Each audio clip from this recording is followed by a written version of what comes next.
৭৮ বছর বয়স, কিন্তু এই বয়সেও যুবকদের মতোই তার গতিবিধি। অরুণ কুমার চক্রবর্তী ডাক্তারবাবু হিসেবেই পরিচিত ময়দানে। এখনও তিনি ফুটবলের সঙ্গে যুক্ত রয়েছেন।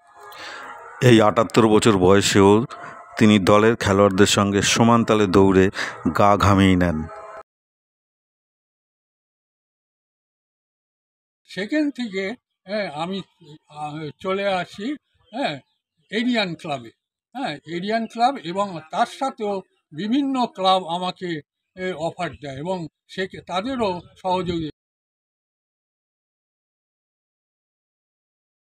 ৭৮ বছর বয়স, কিন্তু এই বয়সেও যুবকদের মতোই তার গতিবিধি।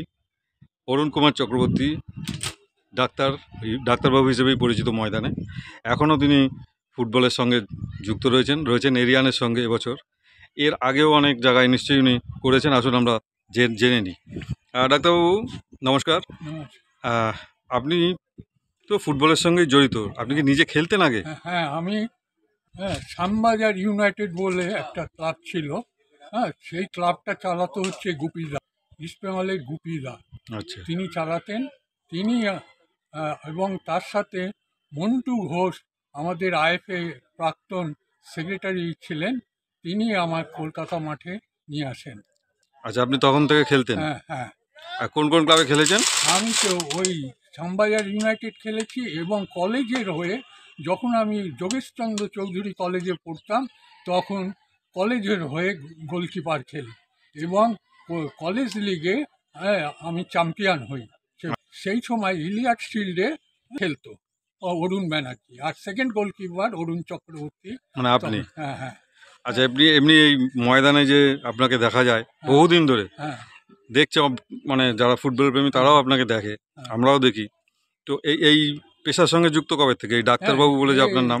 এইটা মন্টু ঘোষ আমাকে নিয়ে আসে টালিগঞ্জ অগ্রগামীর হয়ে।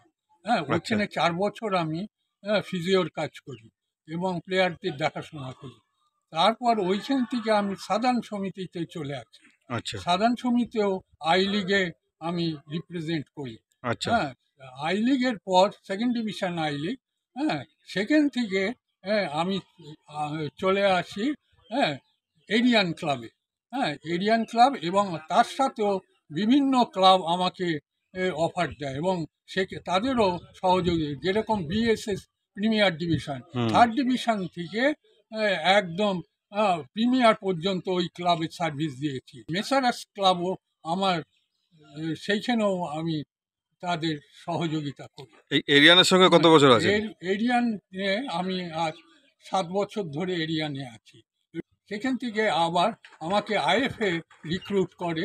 আমি ম্যাড্রাস বলুন, খেলো ইন্ডিয়া যেখানে হয় আমাকে যেতে হয় এবং U20তেও 36 আমাকে যেতে হয়েছে। আপনাকে দেখা যায় আপনি যখন মাঠে থাকেন, যে টিমেরই কেউ আহত হোক না কেন, আপনাকে দেখা যায় আপনি শুশ্রূষা করতে, অর্থাৎ পিওর ডাক্তারবাবু হিসেবে মানবিকতার খাতিরে আমাকে সেইখানে যেতে হয়। ধন্যবাদ আপনাকে। আপনার দীর্ঘজীবন কামনা করি এবং ময়দান আপনার মতো যেন আরও অনেক দিন সার্ভিস পায়, আরও অনেক খেলোয়াড় উপকৃত হয় তারা। সুতরাং আপনাকে অসংখ্য ধন্যবাদ আমাদের সঙ্গ দেওয়ার জন্য।